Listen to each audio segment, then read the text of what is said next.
Hey everybody, welcome to Around the Campfire, season two, episode 8. And I'm taking over hosting duties and already screwed up the wrong episode and everything. So I'm taking over hosting duties from Jamie, who's been hosting these Around the Campfires for a while now. And I'm excited today to be able to dive in with two of my teammates, Aaron and Fred, who are here working in many, many aspects inside of Northwoods on many different websites. But today we're here to talk about the latest in data privacy, get some insights from them, hopefully share stuff with you as to what's going on. So let's start out right in the beginning with just a quick thing. What are the latest trends, Fred, that marketers need to be aware of in data privacy? Tell us what's going on. I think the latest trend is that there's a lot more awareness of it in the US. It's been something in Europe since 2020 or whenever GDPR passed, but in US there's way more awareness of it now. It's CCPA, California Consumer Protection Act, was what kind of started in the US, but now there are 5 other states that kind of copied that, and there's more states that are coming online. So there's just a lot more awareness in the US because of these state-driven privacy acts. Anything to add to that, Aaron? Yeah, I think because of the amount of new laws and regulations we see coming on from the technical side, there's a lot of options, right, for different CMPs and providers. So we're starting to see a lot of CMP. What's a CMP? one of our, in simple terms, one of the vendors that you might use for your website. So when you see a cookie consent banner, management platform. yes, Gotcha. exactly. Yeah. So we're seeing a lot of tools come online to support these new laws and regulations. We used to have a handful that were kind of the primaries floating out in the wild, and now, as you're probably aware, when you go to websites, there's a variety of options that you can choose.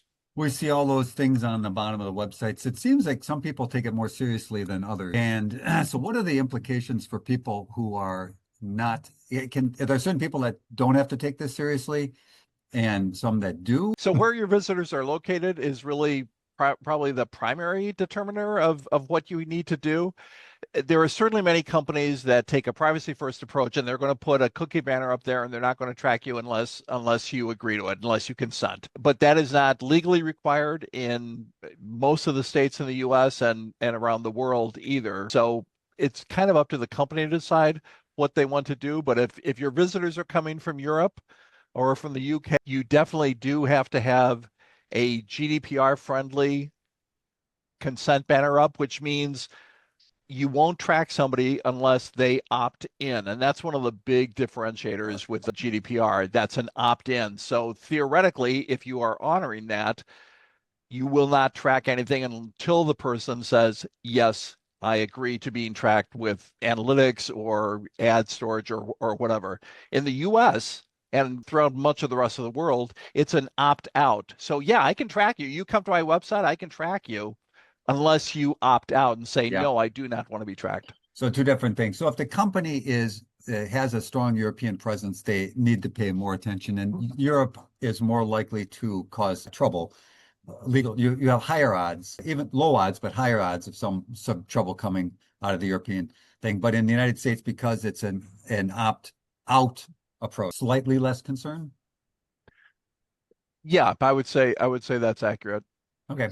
And so as we see all of these things going in there, I kind of a tangential question, but have you heard of anybody being sued yet? Are there any things in the paper of people coming after because of privacy misdeeds is there any buzz in the news? Yeah, there certainly have been some fairly big cases recent, none of which I can call to mind, but Aaron, are you aware of any of the cases recently? I think it might have been around January or February. One of the Texas Attorney General had a privacy lawsuit. I don't remember the specifics, but it was a higher profile one that was starting to gain a lot of social media attention. Certainly in the US, it's not a huge part of the news cycle, but I think once in a while, these bigger lawsuits are cropping up. And I don't want to diminish the importance of tracking the privacy and taking it seriously, but I also want to offer some level of perspective as to what is the relevant. As every IT person out there, every marketer has to weigh all their priorities, where they can put the effort. So we're here to talk about how you can put this in place. So marketers are trying to find a balance between tracking, analyzing, and optimizing all of the information. So Aaron, what's the best way for a marketer to think about finding the good balance here of all the stuff that they have to do? So the first thing that we always kind of recommend is to just understand what's on your site in the first place, right? When a lot of clients we've talked to, come to us because they know they need something, they don't really know where to start. They know they need a banner, but that's about it. They don't know where their traffic is necessarily coming from. They don't even know what snippets, what tracking items might be on their site. So the first place that we always start is, what does your site look like? When we come in, that's typically doing an audit, go in and scan the pages, see what's loading, right? Maybe they've got a recent marketing campaign, and so they've got a bunch of tracking scripts all over the place. So the first thing is to really understand what's the current state of your site, what's on it right now. And from there, we can make some informed decisions about, one, what we can do, but also what they actually need. So all the places that we're tracking data, because we want to gather this data about users, those are the places we want to be able to focus in on. And you have to look at the code on the site and do kind of an audit. Are there any tools or techniques? How long does that typically take to do a look through? It certainly depends on the size of the site, right? Sure. When we've got a huge product catalog and you've got maybe 1,000 products, that could take a while. Yeah. Nonprofit sites or just smaller companies are going to go quick, but in general, we're really doing two things. Get a scan of the site, right? So first, how many pages do you have? And let's take an inventory. And then from that scan, we can see where tracking scripts are cropping up. So if we see that you've got, say like a Hotjar form, right? That's collecting some data. We can see, oh, that's on 90 of your pages. Maybe it's embedded in the footer. Yeah. We can start to see that's a pretty high profile thing that we're going to need to account for. Hotjar is one of those click trackers. It tracks where people are going on websites. So gathering some really good information, but it's also something that you need to account for if they have opted out of having themselves tracked. Yeah, Hotjar is a heat map and session recording tool. And to Aaron's point, what can happen in most companies, there's not a lot of governance around adding those marketing snippets onto the site. People may have added them, multiple people may have added them directly on the site or through Google Tag Manager or whatever.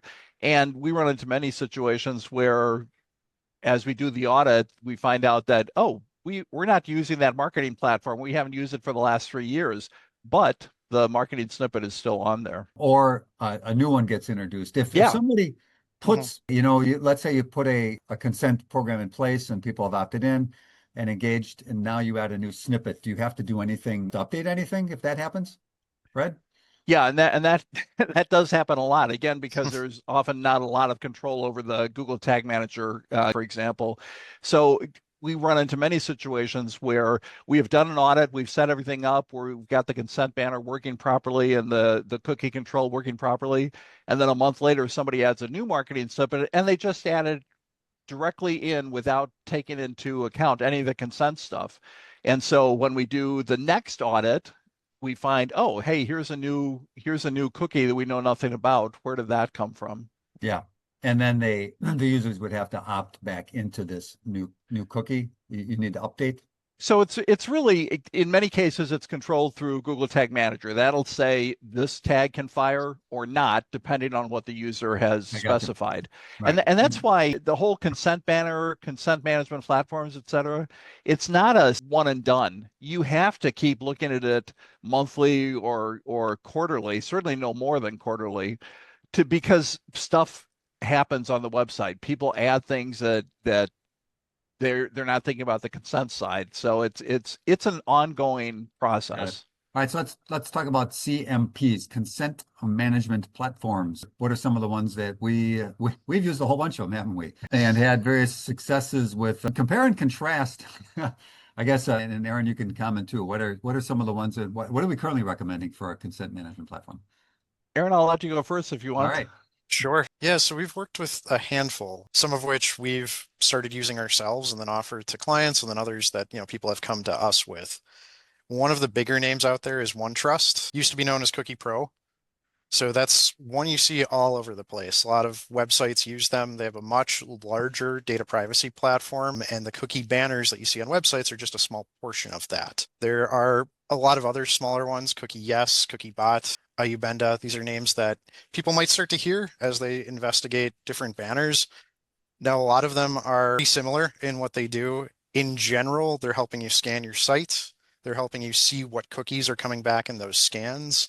And they're giving us the ability to kind of categorize what you have and then create a banner, on your site with maybe a link to your privacy policy, a cookie settings button where you can opt into those categories. And they also let you configure geolocation rules. So to see that a user's coming from, the EU, right? And we need to show them the GDPR consent banner versus somebody who's coming from California. And so it's aware a good package is aware of what region of the country is coming from and allows you to tailor what happens based on what region of the world you're coming from.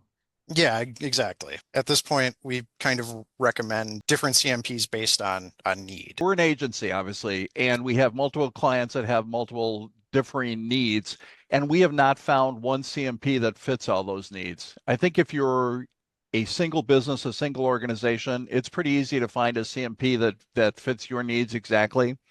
But we have not found that one CMP that works across all the clients well. All right. So we have a variety that we work with. Yes. And we can implement them as you need. And we have suffered the slings and arrows of each one of them, fought them, and done battle with them and got them to work on a variety of different platforms. So yeah, we'll leave all the tales of blood to another podcast, I guess. Yeah, I mean, there's so much that goes into, obviously the CMP controls the consent banner. That's the most immediate thing, but it does all this cookie scanning, as Aaron said. It can help you write the privacy policies, but it does that fairly basically across all of them, but their implementation and how they work with Google Tag Manager, how they work with Google Consent Mode, that can be totally different. And whether they, for example, Cookie Yes will give you a banner for GDPR, a banner for CCPA, but it doesn't give you the option of a banner for the rest of the world, which is our typical approach. Yeah. Other ones will give you multiple banner options. So even though they are all Google certified, they all support the Google approach to privacy, their implementation is very, very, very different. Yeah. All right. So this would be a good compare and contrast if you needed some help with what is the best one for our particular circumstances, especially big, more global companies. We would be a good resource to be able to figure out, evaluate which one of these packages would be best for you. GA, Google is always making changes to their cookie deprecation. They're making it, Apple and Google and everybody is making this hard for marketers to keep track of stuff. What's the latest? What's any breaking news? Any recent updates on things marketers? The breaking news is the same breaking news that we've had for the last 4 or 5 years, which is Google's sunset of third-party cookies keeps getting extended. Okay. And I mean, I would bet even money on it that in the year 2095, we'll still have third-party cookies. They will not be deprecated yet. Quick third-party cookie, quick definition, quick tweet. What's a third-party cookie? So I'm on nwsdigital.com. There are specific cookies that have that domain listed. That's a first-party cookie. If I have a cookie that's to google.com that might be related to an ad or something, that's a third-party cookie because it's to a different domain than where I'm currently visiting. And they've threatened to take that ability away, yet they keep extending that and allowing it. Yes. Yeah. Okay. All right.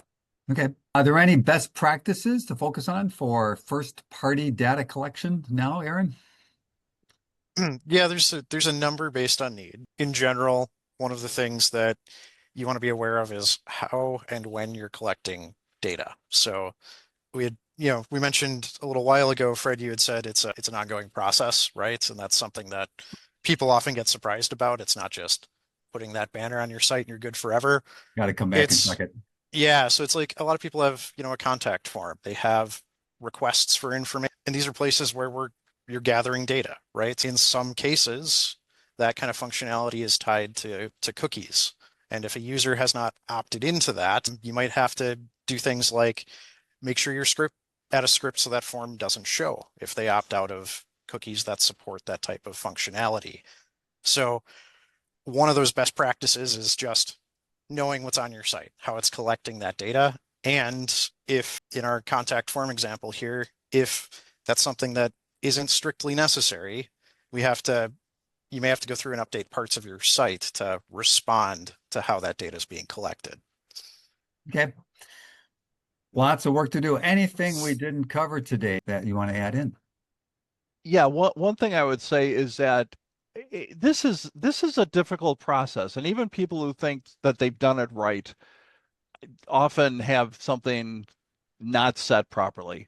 So it's tricky. We have a large enterprise global consulting firm, and they handle all the cookie stuff internally. Their external counsel recently sent them an email saying, "Hey, do you know that these specific cookies are being placed even though we said no?"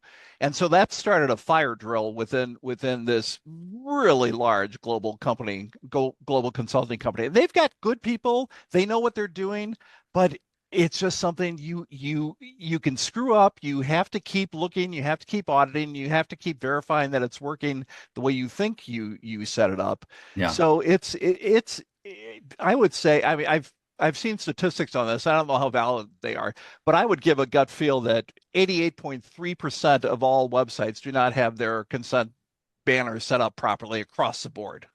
That sounds like a bankable statistic, Fred. Exactly. That is exactly what it is. Yes. Excellent. So the idea that if you have concern, and some companies should be more concerned than others, that you could get sued, trouble of brewing because you're not doing this well. You said you were because you have that consent thing on the bottom, and all of a sudden things have changed, has evolved. New people have put new scripts on your site, new marketing tracking. All of these reasons for a whole bunch of reasons to have ongoing audits and checks to make sure that you're in compliance and you're doing what you say you're supposed to be doing. Keep you out of court.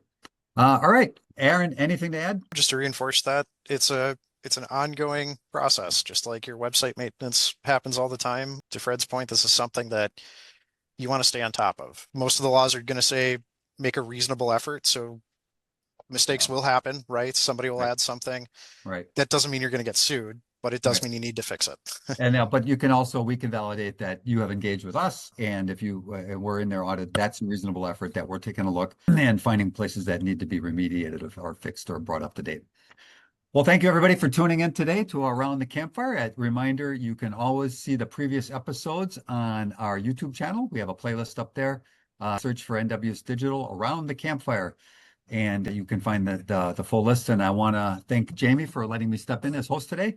And I'm worthy of her previous hosting abilities. It's hard to step in, be the second act over there. But we look forward to seeing you at Around the Campfires again. And thanks everybody for coming.